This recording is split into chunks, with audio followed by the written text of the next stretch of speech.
Hello students, today the further we will discuss about three phase induction motor. So अब हम जो पढ़ने वाले हैं उसका नाम है three phase rotating magnetic field. इसे हिंदी में घूर्णी चुंबकीय क्षेत्र कहा जाता है। घूर्णी चुंबकीय क्षेत्र, इसकी उत्पत्ति कैसे होती है, production of three phase rotating magnetic field, how it happens, ये सब आज हम देखने वाले हैं। तो चलिए स्टार्ट करते हैं। जैसा आप सभी को पता है कि ये जो मेरा इंडक्शन मोटर है, स्टेटर है, ठीक है, इसमें हम क्या करते हैं, थ्री फेस की सप्लाई यहाँ लगाते हैं और थ्री फेस की वाइंडिंग जो कि इसके स्लॉट्स में बनी हुई है, उस थ्री फेस की वाइंडिंग पर क्या होगा, जो मैग्नेटिक फील्ड है वो डेवलप होगा। और मैग्नेटिक फील्ड यहाँ पर स्टेशनरी ना हो करके क्या होगा, रोटेटिंग नेचर का होगा, घूर्णी प्रवृत्ति का होगा। इसीलिए इसे घूर्णी चुंबकीय क्षेत्र कहा जाएगा। और ये क्या करेगा, ये घूर्णन करेगा, घूमेगा, रोटेट होगा, इसीलिए इसे घूर्णी चुंबकीय क्षेत्र कहा जाता है। तो यहाँ पर जब थ्री फेस की सप्लाई यहाँ दिया जाता है तो थ्री फेस की जो वाइंडिंग है उसमें वो क्या करेगा भाई, जब थ्री फेस की सप्लाई आपने पढ़ा होगा कि मान लीजिए ये मेरा फेस 1, फेस 2, फेस 3 है। Suppose this is phi 1 for face 1, phi 2 and this is phi 3। ये तीन फेस के फ्लक्स हो गए। अब इसे हम क्या करेंगे, इसे हम थोड़ा रिजॉल्व करेंगे, क्लियर है। तो इसको अगर आप रिजॉल्व करेंगे तो आपको यहाँ ये तो पूरा 90 डिग्रीज, यहाँ पर जो एंगल मिलेगा ये मिलेगा 60 डिग्रीज का, क्योंकि आपको पता है कि दो फेस के बीच कितना रहता है 120, उसको हम हाफ कर दिए, मतलब ये कितना हो गया 60, ये भी 60। नाउ अगेन ये 90 है, ये वाला पूरा 90 है, इसमें 60 गया तो ये कितना बचा 30। ऐसे ही यहाँ पर भी क्या हो जाएगा, ये भी 60 और ये वाला कितना 30 डिग्रीज। ये थोड़ा सा आपको एज्यूम करना है कि जब भी थ्री फेज की सप्लाई दी जाएगी तो the flux will be the phases will be distributed 120 degrees apart. 120 degree का बैलेंस सप्लाई होने से डिस्ट्रीब्यूशन रहता है, आपने पढ़ा है इसे, ठीक है। तो हम सपोज यहाँ पर मान लेते हैं कि प्रत्येक जो कुंडली है उसको संतुलित थ्री फेस की सप्लाई, मतलब बैलेंस्ड थ्री फेस सप्लाई जो है वो यहाँ से दी जा रही है और प्रत्यावर्ती फ्लक्स ये बनाएगा, रोटेट मतलब एक AC flux, of course AC, तो थ्री फेस का फ्लक्स यहाँ डेवलप करेगा, that is phi 1, phi 2 and phi 3। Now अब हम इसकी कुछ वैल्यूज लिखेंगे। देखिए ये पूरा का पूरा जो हम पढ़ रहे हैं ये डेरिवेशनल पार्ट है। ये क्वेश्चन ऐसे ही पूछता है कि रोटेटिंग मैग्नेटिक फील्ड को समझाइए, तो अगर उसका एक्सप्रेशन बोला है तो आप एक्सप्रेशन करेंगे, नहीं तो आपको समझाना है, लेकिन इसमें पूरा का पूरा डेरिवेशन आपको पढ़ना ही है। तो सपोज phi 1 का जो मान है वो मैं लिख लेता हूँ phi max sin omega T, sinusoidal wave लेते हैं हम, आइडियल वेव। phi 2 का मान लिख लेते हैं भाई, phi 2 कितना है, तो sine of omega T minus 120 होगा, ये हमने पढ़ा है। Then phi 3 that is phi m sine of omega T plus 120 या माइनस 240। ये क्या है, आइडियल इक्वेशन है हमारे किसके, for a distributed three phase balanced distributed flux. फिर हम क्या करेंगे, इसको आगे फर्दर करेंगे कि क्षैतिज परिणामी फ्लक्स को निम्न मान के द्वारा दिखाया जाएगा। मतलब द, यहाँ से मैं अगर लिखूं, the value of resultant flux,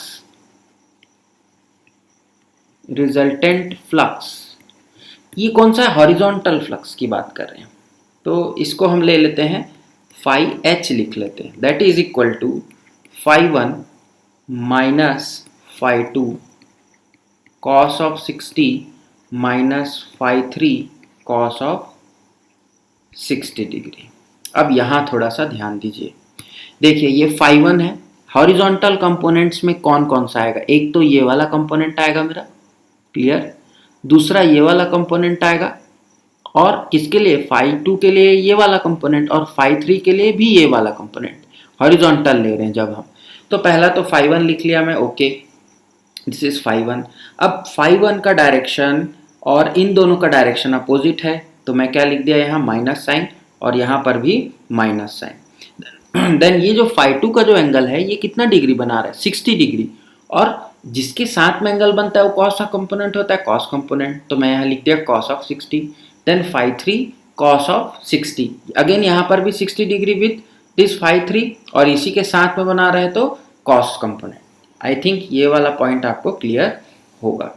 अब आगे इसको सॉल्व करेंगे तो phi 1 minus phi 2 plus phi 3 ऐसा लिख सकता हूँ, कॉस ऑफ 60 कॉमन निकाल दिया मैं, क्लियर, और कॉस ऑफ 60 की वैल्यू क्या होती है, 1/2, आपको पता होगा, फाई 2 प्लस फाई 3, ये हो गया हमारा क्या, थर्ड इक्वेशन।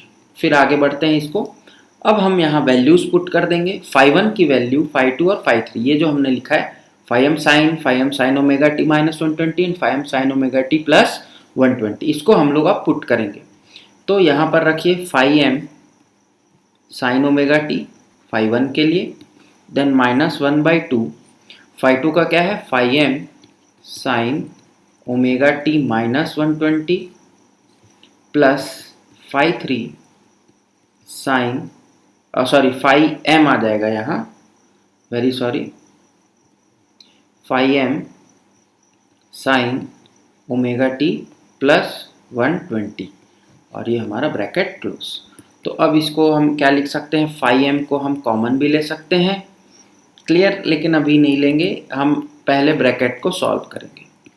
यहाँ से हम फाई एम को कॉमन ले लिए, अब क्या बचा, sign omega T minus 120 plus sign omega T plus 120।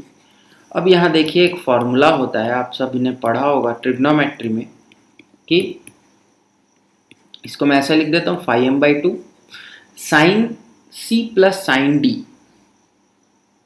एक फॉर्मूला आपने पढ़ा होगा, sine a minus B plus sine a plus B, कुछ ऐसे फॉर्मूलेज आपको याद आ रहे होंगे, तो वहाँ से हमने इसको क्या किया है, इसको वहाँ से फॉर्मूला लगाया, तो आपको क्या मिलेगा, sine a minus B sine a into cos B minus cos a into sine B, first के लिए हो गया।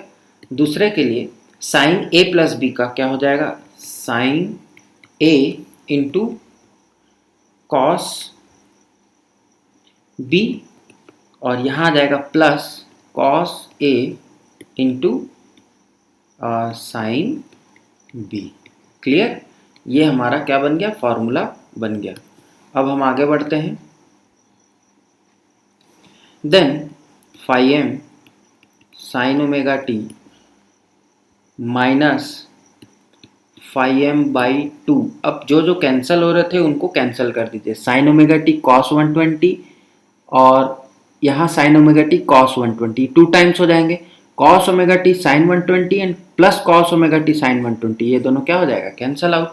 तो यहाँ क्या मिला, 2 times sign omega T into cos of 120 degree, अब ये 2 और ये 2 भी कैंसिल, हमें क्या मिलेगा, phi M sine omega T minus phi m, then cos 120 का वैल्यू जो है वो क्या हो जाएगा, कॉस 120 की वैल्यू हो जाएगी -1/2, तो sign omega T minus into -1/2 यहाँ आ जाएगा, तो ये माइनस एंड माइनस हो गया प्लस, और phi M sine omega t मैं कॉमन ले सकता हूँ, तो दैट इज़ 1 + 1/2, इसकी वैल्यू क्या मिलेगी मेरे को, 3/2 phi M sine omega T, और यही क्या मिल गया, this is the expression for the horizontal flux, 3/2 phi M sine omega t. Equation number 1 डाल दीजिए इसको। अब हम वर्टिकल कंपोनेंट को करेंगे, तो the resultant vertical component of flux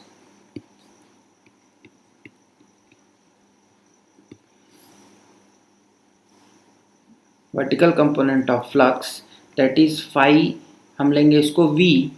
अब थोड़ा सा मैं फिर से आपको डायग्राम पे ले चलूँगा। वर्टिकल में देखिए कौन कौन सा हो रहा है, तो वर्टिकल में हमारे पास है, यहाँ पर तो कुछ भी नहीं है, फाई 1 वाला टर्म तो बिल्कुल ज़ीरो है, बट फाई 2 के लिए ये वाला कंपोनेंट है, और फाई 3 के लिए और ये फाई 2 के लिए। तो इसमें कितने एंगल हैं, 30 डिग्री, एंड इसमें भी 30 डिग्री। तो फाई 2 कॉस ऑफ 30 होगा अगेन, एंड यहाँ फाई 3 कॉस ऑफ 30। तो ये दो कंपोनेंट हमें यहाँ मिलेंगे, और फाई 1 का मान वहाँ 0 हो जाएगा। तो ये लिख देता हूँ मैं 0 for phi 1 minus phi 2 cos of 30 degree. Minus क्यों लिखा, क्योंकि फाई 2 जो है वो क्या है, एक्सिस के नीचे। और फाई 3 के लिए प्लस लिखूंगा, फाई 3 कॉस ऑफ 30 डिग्री। भाई आपने 4 क्वाड्रेंट तो पढ़ा होगा, यहाँ पर इधर जब बढ़ते हैं तो प्लस, इधर बढ़ते हैं तो माइनस, इधर बढ़ते हैं तो प्लस, इधर बढ़ते हैं तो माइनस। तो दैट इज ऑल अबाउट। तो ये अब हम इसको क्या करेंगे, कॉस ऑफ 30 देखो कॉमन निकल जाएगा यहाँ से, कॉस 30 पहले से ही कॉमन निकाल देते हैं, तो क्या मिलेगा, फाई 2 की वैल्यू यहाँ लिखना है, तो minus phi M sine omega T minus 120 degree put कर दिए हम वैल्यू, और यहाँ plus phi M sine phi 3 की क्या थी, ओमेगा टी प्लस 120 डिग्री। तो यहाँ से क्या मिलेगा, कॉस ऑफ 30 क्या होता है, √3/2। अब मैं फाई एम को भी यहाँ से कॉमन ले सकता हूँ, तो फाई एम भी बाहर आ गया। अब यहाँ क्या बचा, माइनस साइन ओमेगा टी, और साइन ए माइनस बी और साइन ए प्लस बी मैं फॉर्मूला डायरेक्ट लगा देता हूँ, आप थोड़ा सा इसको चेक कर लेना। Sign omega T cos of 120 ये माइनस में आएगा, और ये भी माइनस में आएगा, cos omega T into sine 120। फिर ये एक हो गया, फिर यहाँ plus sign omega T into cos of 120, और यहाँ आ जाएगा प्लस, क्योंकि यहाँ प्लस है तो उधर चेंज नहीं होगा, cos omega T into sine 120। यहाँ प्लस था, यहाँ भी प्लस आ गया। अब देखिए cos omega t sine 120, cos omega t sine 120 again cancel out. तो अब हमें क्या मिलेगा, तो √3/2 फाई एम, यहाँ से क्या मिला, √3/2 फाई एम, और यहाँ पर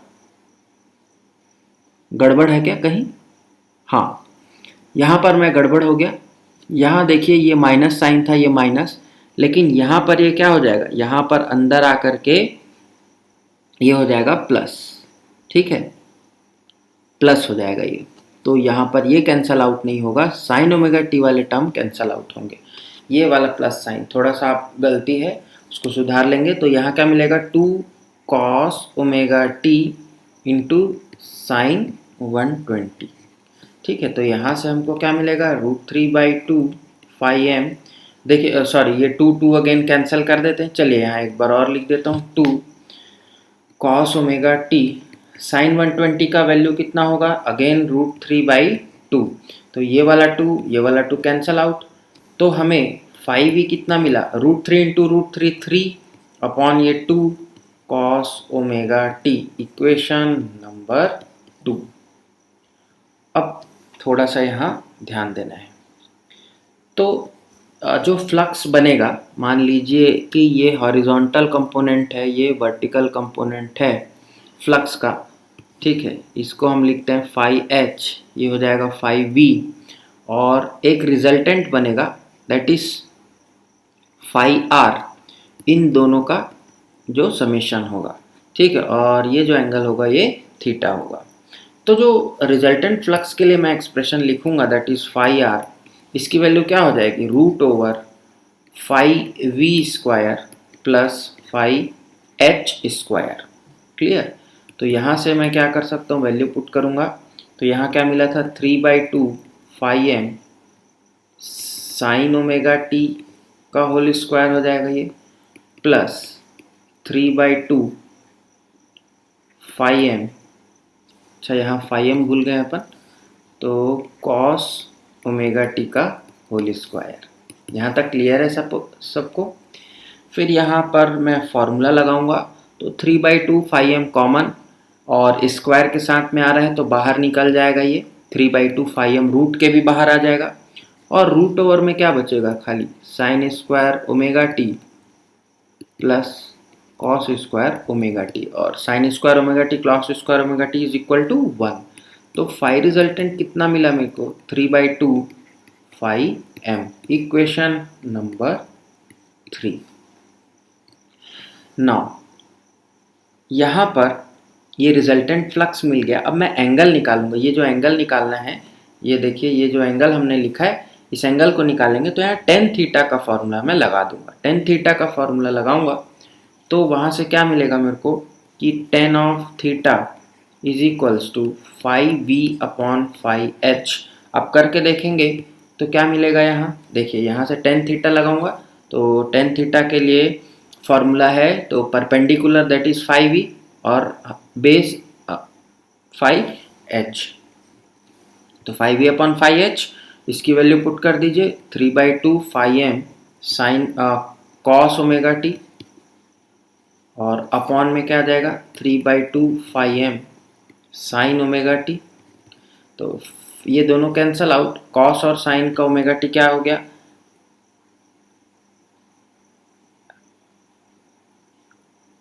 10 कॉस अपॉन साइन,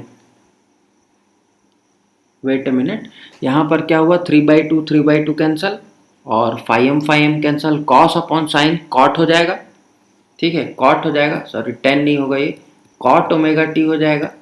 और हमको पता है कि cot omega T is nothing but 1090 minus theta, तो यहाँ लिख सकते हैं हम 10 π/2 माइनस ओमेगा टी, बिल्कुल लिख सकते हैं। 1/10 कॉट होता है और कॉट और साइन के बीच, कॉट और 10 के बीच π/2 90 डिग्रीज का फर्क है, तो यहाँ से 10 दोनों तरफ से इन्वर्स हो जाएगा, तो थीटा इज इक्वल्स टू क्या मिलेगा, π/2 माइनस ओमेगा टी, और ये है मेरा इक्वेशन नंबर 4।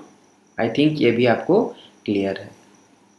तो यहाँ पर से जो कोण है, ये जो एंगल है, इस कोण पर क्या करेगा, निर्भर करेगा, जो कि समय पर निर्भर करेगा ये जो कोण है, क्योंकि ओमेगा तो फिक्स है 2πf और टी टाइम चेंज होगा, π/2 इज कांस्टेंट, जबकि ओमेगा टी सपोज लेते हैं कि 0 डिग्री है, तो थीटा का मान क्या हो जाएगा, π/2 मतलब 90 डिग्री, दैट इज 90 डिग्री। जब ओमेगा टी 90 डिग्री है तो थीटा का मान कितना हो जाएगा, 0 डिग्री, 90 0। जब ओमेगा टी का मान 180 डिग्री है तो थीटा का मान क्या हो जाएगा, -90 डिग्री। और जब यहाँ पर से ओमेगा टी का मान 270 डिग्री है तो थीटा का मान -180 डिग्रीज हो जाएगा। तो यदि हम इसको प्लॉट करें, सपोज मैं एक यहाँ फेज़र बनाता हूँ, ये कुछ इस तरह से, और इसको हम प्लॉट करें कैसा, ये यहाँ सपोज मैं इसको नाम देता हूँ A, ये पॉइंट है B, ये पॉइंट C, ये पॉइंट D। तो सबसे पहले फाई A करेंगे तो दैट इज 3/2 फाई एम, ठीक है। फिर फाई B करेंगे दैट इज 3/2 फाई एम। ये कहाँ से मिल रहा है हमें है कि जब हम इसकी वैल्यूज़ को पुट कर रहे हैं, 0 के लिए कितना मिला, 90 मिला, ठीक है। फिर उसके बाद 90 के लिए क्या मिला, 0 मिला। फिर 180 के लिए क्या मिला, -90, मतलब नीचे आ जाएगा ये C के पास, तो phi C is equals to 3/2 phi M। और D के लिए क्या, 270 में जब गए तो -180, इसके पूरा अपोजिट, तो ये भी हो जाएगा phi D is equals to 3/2 phi M। यहाँ मैग्नीट्यूड में कोई चेंज नहीं आएगा क्योंकि magnitude will be all same. और उसके बाद अगर हम इसका एक प्लॉटिंग करें कि कैसे फ्लक्स हमारा चला, तो वो A to B आया, then B to C, then C to D, और फिर उसके बाद D to A। तो ये जो है एक कुछ इस तरह से क्या कर रहा है, रोटेट कर रहा है, but the magnitude is equal 3/2, 3/2 5m, 3/2 5m and 3/2 5m। और कैसे चला, ये क्लॉकवाइज चला, क्लॉकवाइज घड़ी की दिशा में चलने लगा। तो ये जो रोटेटिंग मैग्नेटिक फील्ड है ये कैसा चलेगा, क्लॉकवाइज चलेगा और विथ इक्वल मैग्नीट्यूड। अब यहाँ से हम कुछ कंक्लूजन्स निकालेंगे, रिजल्ट या कंक्लूजन। तो कंक्लूजन नंबर 1, सबसे पहले क्या पता चल रहा है, 3 फेज का जो धारा है वो वायु अंतराल में स्थिर मान का परिणामी फ्लक्स उत्पन्न करता है, फिक्स्ड वैल्यू फ्लक्स उत्पन्न करेगा, फिक्स्ड वैल्यू फ्लक्स। और इसकी वैल्यू क्या थी, 3/2 5m। ये फर्स्ट हुआ।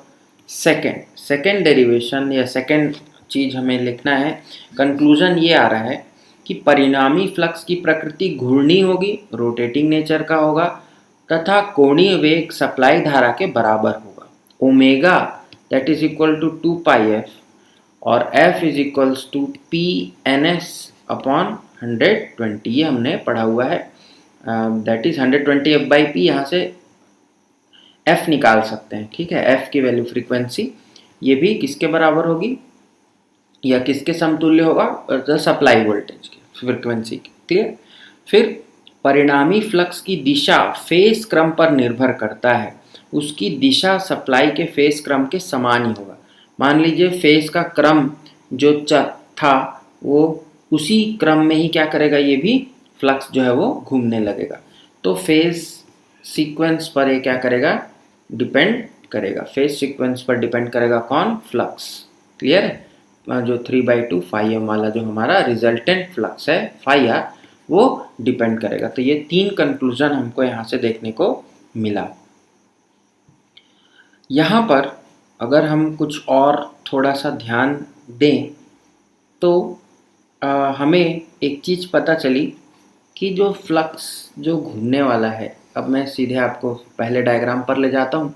ये जो फ्लक्स घूमने वाला है ये क्या कर रहा है, इसका एक फिक्स्ड मैग्नीट्यूड है 3/2 5m लगभग, और इसकी जो दिशा है वो किस पर डिपेंड कर रही है, वो फेस के सीक्वेंस पर डिपेंड कर रही है, फेस सीक्वेंस पर।